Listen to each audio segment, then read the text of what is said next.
besoins généraux de l'institution, parce qu'on ne peut pas faire des choix qui soient contraires à ce qui nous est imposé par notre hiérarchie. Donc, alors les besoins majeurs des apprenants, ça c'était à nous de le définir pour l'institution, à travers bien sûr notre parcours et l'enseignement et notre expérience sur place. Donc les besoins majeurs qu'on a identifiés sont articulés par ordre de hiérarchie, de priorité. D'abord les besoins en communication. Donc ce qui intéresse nos apprenants, c'est de pouvoir en fin de parcours pouvoir communiquer. Ce n'est pas un besoin urgent d'écrire ou de faire des études universitaires, c'est de pouvoir parler en français. Donc ça c'est le besoin majeur. Ensuite les interactions, parce que c'est une culture où on n'interagit pas énormément avec l'autre. Donc ça aussi c'est quelque chose à voir qui est très important, qui est demandé aussi par les apprenants et par l'institution. Ça c'est un point qui est partagé en fait par tout le monde. Identification et compréhension des objectifs d'apprentissage, ça c'est pour les apprenants toujours, donc ça c'est pour les apprenants, on est bien d'accord.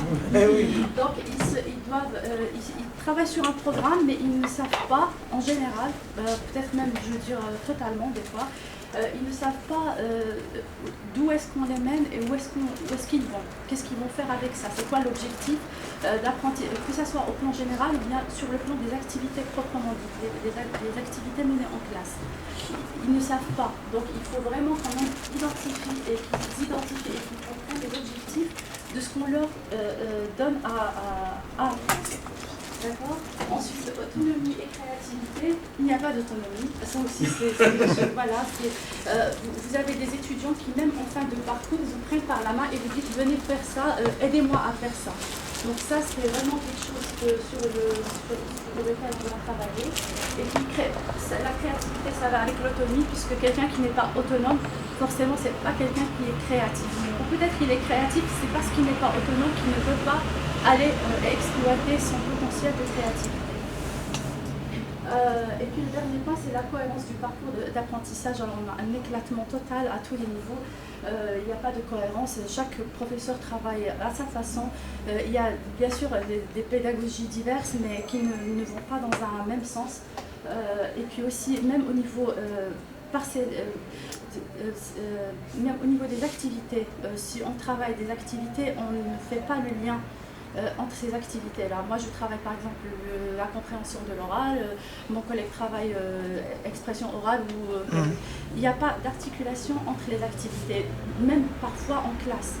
C'est-à-dire au niveau de l'enseignement de la même prof, il n'y a pas d'idée cohérente de ce qu'on présente à l'apprenant. S'il n'y a pas de cohérence dans ce que moi je donne, dans la source, et il n'y a pas non plus de cohérence dans ce qui est appris, dans ce que les apprenants apprennent. Donc ça, c'est les points majeurs. Ensuite, donc, il y a un problème là. Il fallait enlever Non, il fallait enlever le micro. Là, tout ça, on est sur le plan micro. Ça, vous n'en tenez pas compte. Donc ça, on est sur le plan micro. C'est les idées directives. Donc après, on est rentré dans le détail. Hein. Oui, mais c'est le micro de... Alors, le CECR comme champ possible d'une exploitation des besoins identifiés. Pourquoi le CECR? C'est évident parce que le besoin majeur, on l'a dit, c'est la communication. Donc, l'approche communicative préconisée par le CECR nous paraît la plus adaptée à remanier, bien sûr. Et c'est ça ce qu'on va proposer dans les deux points abordés ici. Aménagement des propositions du CECR en fonction des besoins spécifiques et des objectifs visés. Alors, encore une fois, bon, c'est ces besoins-là, mais pas ordre de priorité, ce qu'on va travailler en détail. Qu'est-ce que les profs doivent travailler en détail?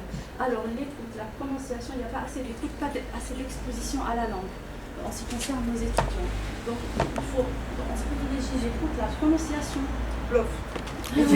Touche l'écran, voilà. C'est tout. Hein. Non, juste ça. L'ordi. Ah, c'est l'ordi, excusez-moi. Donc, écoute, prononciation et remédiation.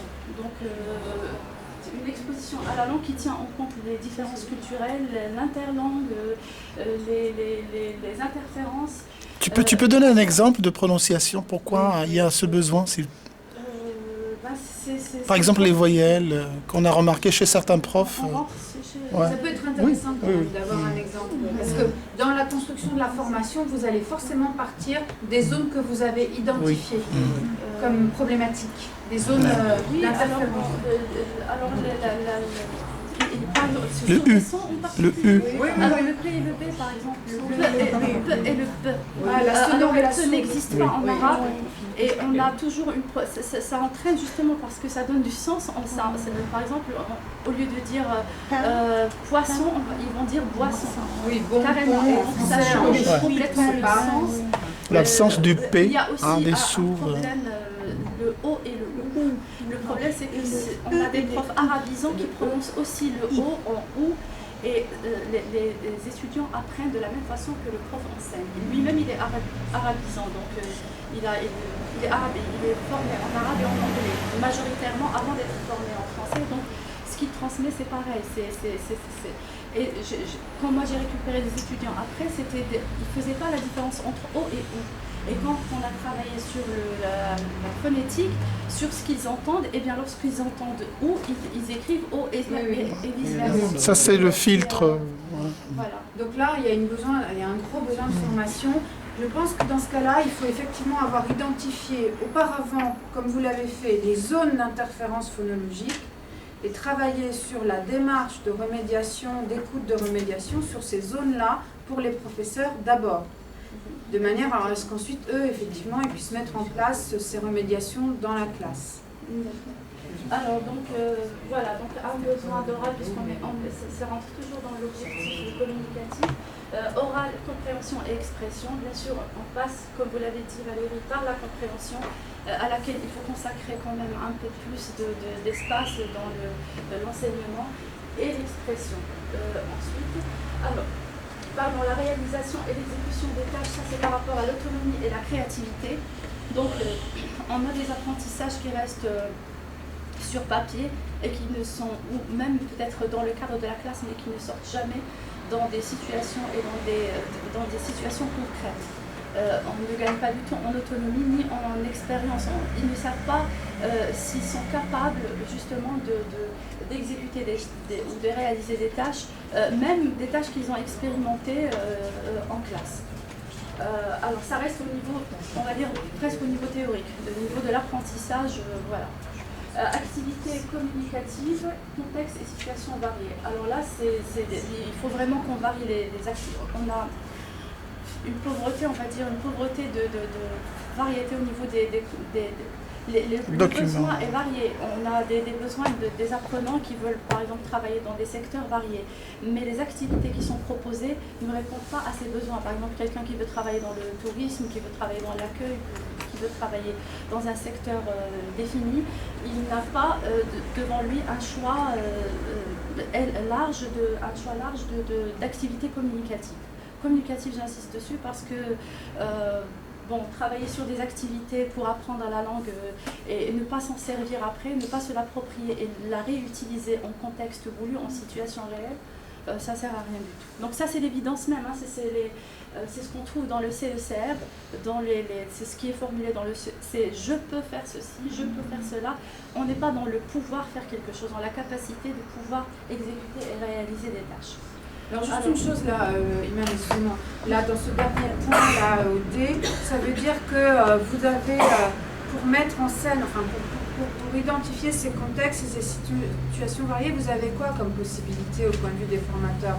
Est-ce que vous avez la possibilité par exemple de filmer des scènes d'accueil à la banque, ou non, ça reste virtuel, ou de pouvoir aller sur place dans une banque, voir comment ça se passe.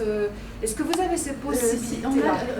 Elles sont très réduites en fait, mais on peut les proposer, on peut les justifier. Ce qui est intéressant, c'est qu'on a quand même des ouvertures, on a la possibilité de proposer, de justifier, le pourquoi d'une activité et de pouvoir... on a aussi la possibilité de faire des choses en immersion, par exemple en collaboration avec le CFO, le Centre culturel franco-omanais. C'est la seule, si vous voulez, c'est l'ouverture majeure pour nous. Il y a aussi l'ambassade, le service culturel qui met à notre disposition des documents, des situations. C'est le seul espace où on peut, par exemple, pousser un apprenant à parler en français ou demander. Oui, une collaboration pour des projections de films, etc. Mais c'est vraiment très réduit. La création d'un environnement en français, un environnement culturel, c'est quelque chose qui reste quand même à travailler. À travailler à travailler, long terme. oui, à long terme. Alors, contextualisation et formalisation du cadre des affinés, c'est-à-dire en nous inspirant du CECR, nous on a affiné donc un cadre, ça c'est parce que c'est générique, après on va détailler. Donc alors ce qu'il faut contextualiser c'est ça, c'est prendre en compte et ça va mesurer les particularités de la culture éducative locale. Qui est centrée, alors c'est quoi ces caractéristiques? Ça c'est ce qui est majeur, mais il y a d'autres aspects. Alors l'apprentissage est centré principalement sur l'écrit, d'où la nécessité de développer l'oral. Ensuite, les modèles d'examen sont fournis à l'avance. Ça c'est exorbitant, mais ça existe, je ne sais pas si pour vous ici au Koweït, parce qu'on m'a dit dans d'autres pays du Golfe, c'est assez connu, mais moi ça m'a choqué parce que je ne savais pas ça. Lorsque les étudiants m'ont demandé de fournir des modèles d'examen à l'avance, c'est pas possible. Précise. Alors, ça sert à quoi alors? Non, on a une structure précise. À partir de cette structure, on arrive à faire. Alors j'ai dit du déjà vu, d'accord. Je peux proposer ça, mais du déjà fait, du déjà travaillé, ça c'est pas possible. Sinon, qu'est-ce que vous avez acquis? Qu'est-ce que vous avez appris? Voilà, qu'est-ce que je vais évaluer? Voilà.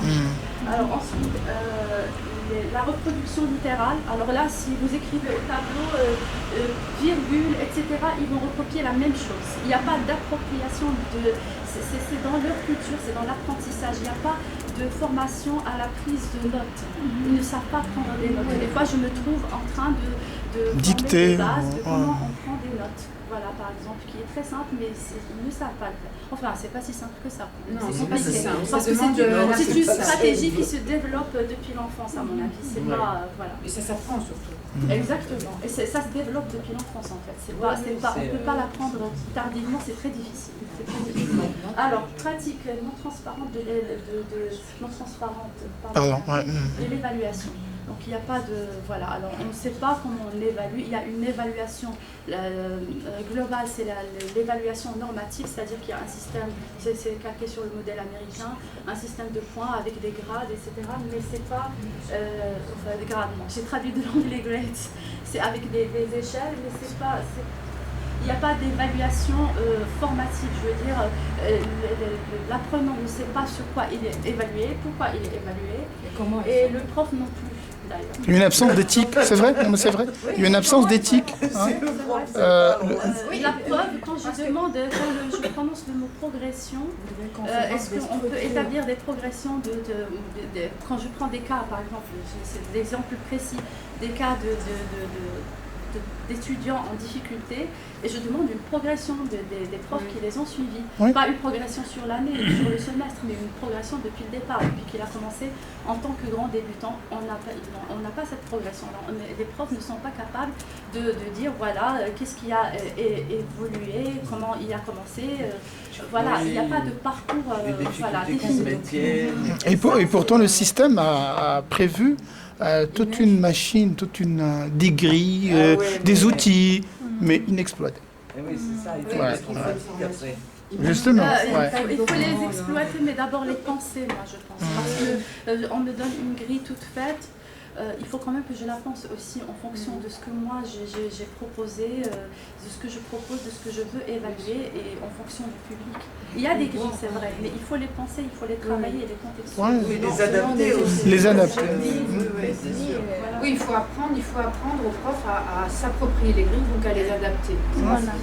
Et surtout en considérer l'importance. Mais ce qui est grave, c'est que le professeur... pas idée que c'est important. Ce qui est grave, c'est que le professeur, il a un certain nombre de crédits, des heures de crédit, lors de 6 heures. Alors, dans son contrat, il doit travailler en face à face avec les étudiants 15 heures par semaine, plus les 6 heures au bureau, dans son bureau, où il va voir des étudiants qui vont venir et qui vont, monsieur, donc j'ai pas compris ça, donc essaye de m'expliquer, c'est un face-à-face individuel. Et là, dans ce cas-là, l'enseignement, la transmission devient très individualisé, parce que les Omanais, ils ont une pudeur, ils n'osent pas prendre la main, monsieur, j'ai pas compris, c'est la honte devant tout le monde.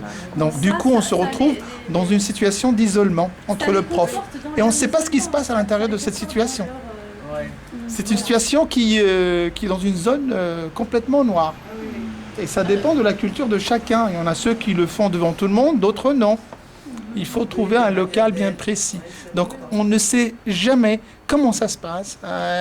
Est-ce qu'il a été fait, donc le travail ou pas. C'est très compliqué. D'où, par conséquent, une déperdition du savoir et on ne sait pas comment le prof gère-t-il cette situation. Moi, je me suis attaqué à ce phénomène dès mon arrivée là-bas et c'était le tabou. Je pense qu'on peut dire, parce que nous on en a parlé, et on doit pouvoir dire que c'est général, je veux dire, quelles que soient les cultures, et vaincre la honte de dire j'ai pas compris, ou alors l'agressivité aussi, parce que parfois il y a le contraire. Les gens Ils disent je comprends rien. Ah non, c'est Non, c'est pas d'agressivité. Moi j'ai les deux cas. Et paradoxalement, vous trouvez tous les étudiants qui ont des lacunes mais graves peuvent passer au semestre prochain avec un AA, ce qu'on appelle A-, avec un total de points, mais qui dépasse parce qu'il n'y a pas cette éthique. Le prof, il est seul, il peut faire ce qu'il veut. Ah d'accord. Il n'y a pas. Donc, du coup, l'évaluation se trouve erronée et on cumule les lacunes. Donc, nous, on récupère des étudiants avec un niveau A1 au bout de 3 ans d'études de français. 3 ans. Si on comptabilise les heures de face à face, nous, on peut atteindre ce niveau au bout de 180 heures. C'est facile, on peut l'avoir.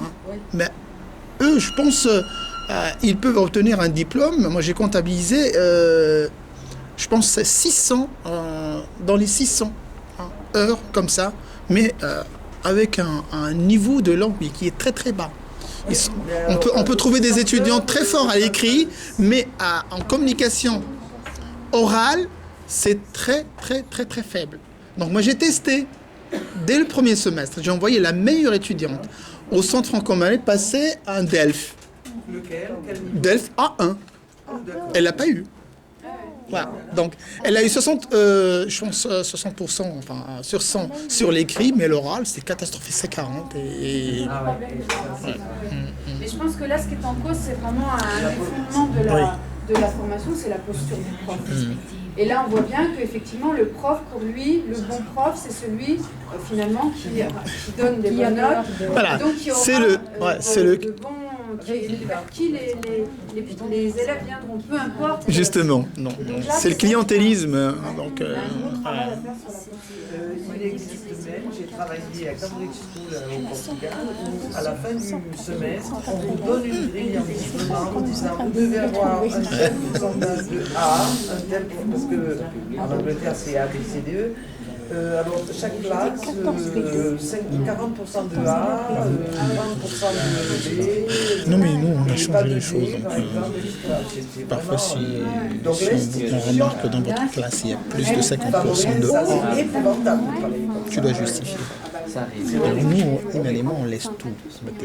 Les exercices qu'ils ont fait. Voilà, c'est justifié. Prendre en considération le rythme d'apprentissage des apprenants, justement ça c'est l'organisation par semestre, l'une des raisons qui fait que l'application de l'étalonnage des compétences et des niveaux dans le CECR, c'est difficile pour nous ce sont les étudiants qui choisissent bien sûr avec un conseiller pédagogique qui les oriente, mais toujours l'orientation ça reste, c'est moi qui assure ce cours, donc je vais les orienter même s'ils n'ont pas besoin de ce cours-là. Ils ont besoin d'un cours précédemment, mais je vais les orienter parce que j'ai besoin de remplir ma classe. Mon cours. Donc c'est toujours l'organisation par semestre et par UV qui fait que le rythme d'apprentissage des apprenants est très... Pardon, et parfois on fait abstraction des prérequis, ce qui est grave. Donc dans un même groupe, vous avez... Dans un même groupe, je peux avoir... voilà, justement, c'est la méthode, la pédagogie différenciée qui s'installe et c'est très compliqué. Vous commencez dès le début. Voilà, comment on peut travailler avec je vous dis, mais ceux qui savent, Même c'est s'ils lui. arrivent avec un prérequis et 10 ans après. Non, vous commencez dès le début. Oui, et Oui, c'est... mais si tu as Oui, mais 50 il faut- heures pour quand atteindre un même. B2, Non, quand même, attends, quand même. Si on veut évaluer par niveau, c'est- si dans la on pratique, veut ça évaluer marche par pas. Ouais. échelle de niveau, Là, il faut vraiment tout mesurer. Il faut tout mesurer. Alors, exemple concret, on a eu une étudiante qui a obtenu son bachelor, c'est l'équivalent de la maîtrise, entre guillemets, avec 0 heure de face à face ou dans des leçons grammaire. Elle n'a jamais eu de leçon de grammaire. Et alors Et pourtant, la grammaire, elle est considérée comme un module Oui. voilà, à valider. C'est Donc, il y a toujours l'orientation, c'est des le conseiller zones pédagogique, là. Voilà. Donc, grises. Il y a vraiment un travail à faire au niveau de la Il semble formation. que le des- travail il est au niveau de avant le cours plutôt. Oui. C'est pour ça que nous, on doit travailler sur le cadre et l'adapter à l'institution. Dans l'institution elle-même. Oui, mais comme on n'avait pas accès à l'information des coulisses, on Ah a ouais. essayé de prendre Et oui. l'information sur le terrain. C'est-à-dire Bien qu'est-ce sûr. qui ne va pas chez les apprenants et on va remonter à la source. Pourquoi ça ne fonctionne pas ça? Et c'est ça, c'est l'identification des besoins sur place. Moi, quand je suis venue, je ne connaissais pas. L'institution, je ne la connais pas. Je ne sais pas comment ça fonctionne. J'ai des modèles de représentation de fonctionnement d'institutions Française. ou marocaine quand j'étais étudiante au Maroc, mais rien de ce cadre-là, je ne connaissais rien à ce cadre. Donc c'est sur le terrain, c'est sur place avec les apprenants que je suis remontée, j'ai pu remonter à la source des problèmes. Voilà. Alors le troisième point, c'est la formation des professeurs au nouveau cadre mis en place. Donc le cadre affiné à partir du CECR. La formation qu'on va proposer, elle s'inspire du cadre, mais elle va être centrée dans ce cadre qui est mis en place et qui tient en compte ces 2 points-là.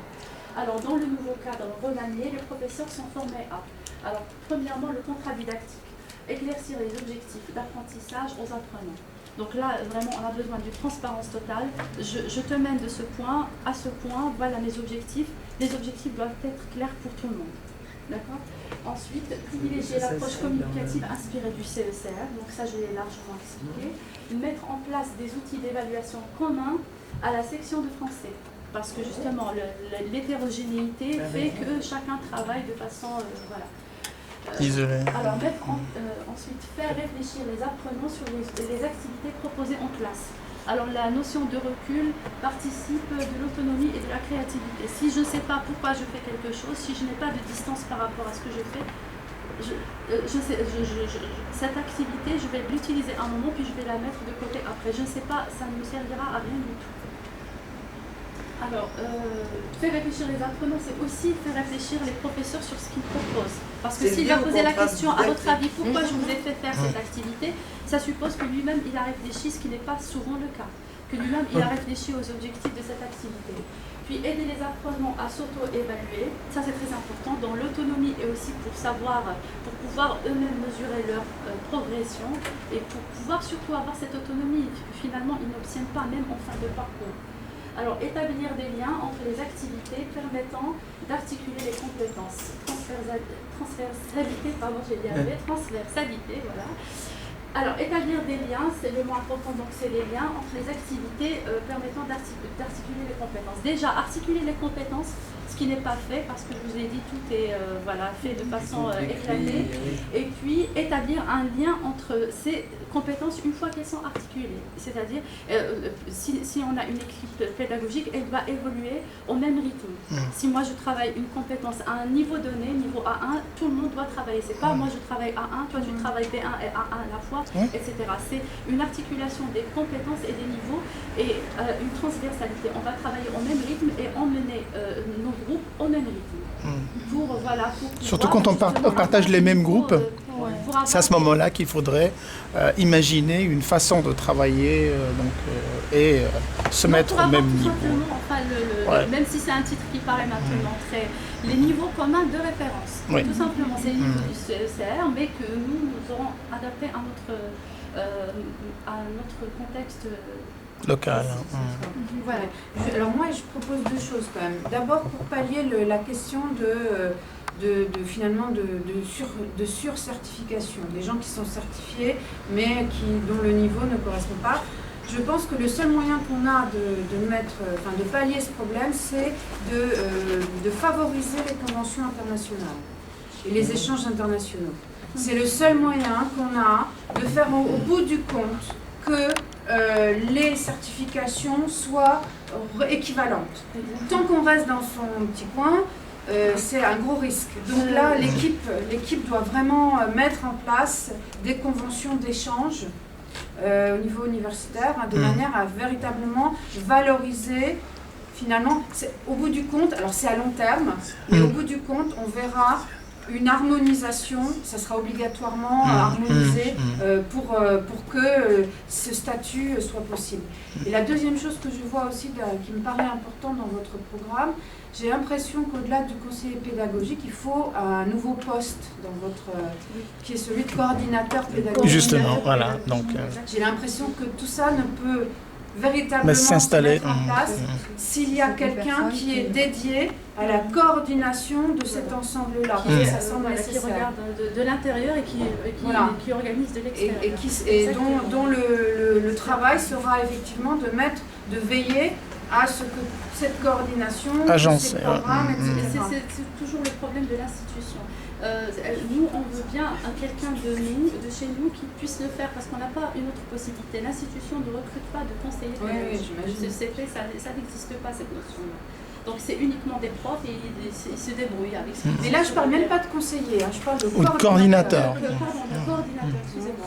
Pour moi, c'est deux choses différentes. Ce sont deux choses différentes, exactement. Parce que, mais nous, c'est le chef de section normalement qui est censé remplir toutes les tâches, mais c'est impossible. Le problème, c'est que d'un côté, l'institution ne propose pas donc, cette fonction, et de l'autre, les collègues n'acceptent pas que le coordinateur soit partie prenante. Je comprends, c'est compliqué, hein, on est tiraillé entre les deux. Pourtant, c'est indispensable. C'est indispensable, oui, c'est clair. Pour les certifications, on a failli le mettre à la fin comme ouverture, c'est-à-dire parce qu'on l'a proposé au président de l'université que, comme parallèlement à l'existence du TOEFL, on pourrait aussi mettre en place le DELF, ce qui sera en même temps un objectif, mais aussi une structuration de parcours. Il faut parce que si on a intégré finalement préparation DELF, un diplôme qui est reconnu et qui a une équivalence, ça c'est très bien. Et ça nous a été accordé, mais bon, ça demandera du temps. Voilà, ça c'est un plus moyen long terme. D'accord, très bien. Bon, je crois qu'effectivement, maintenant, après, il faut rentrer dans le détail, donc ça, on peut en reparler après. Très bien, merci. Je pense qu'il y a, c'est intéressant de voir ce système, comment ça fonctionne. Là, il y a des besoins, il faut beaucoup de courage. C'est pour ça qu'on est là. C'est intéressant. Parce que vous êtes courageux. Petite question. Oui, après vous pouvez en reparler entre vous. On passe peut-être pour le